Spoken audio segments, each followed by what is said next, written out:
दौर से गुजरी थी उस टाइम पे।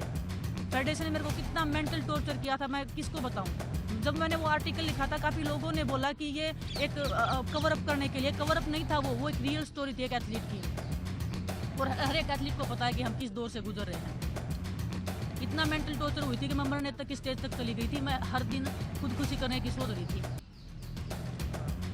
क्या मैं अगर मेरे को कुछ हो जाता, मेरी फैमिली क्या करती, मतलब मेरे बाद कौन जिम्मेदारी लेता है इस चीज़ की। और मैं आज भी बोल रही हूँ, अगर किसी भी खिलाड़ी को कुछ भी होगा रेसलिंग में, तो प्रेसिडेंट, देश जो हमारे रेसलिंग प्रेसिडेंट है वो जिम्मेदार रहेंगे, हमारी फेडरेशन जिम्मेदार उस चीज़ की। हम इतना मेंटल टॉर्चर है।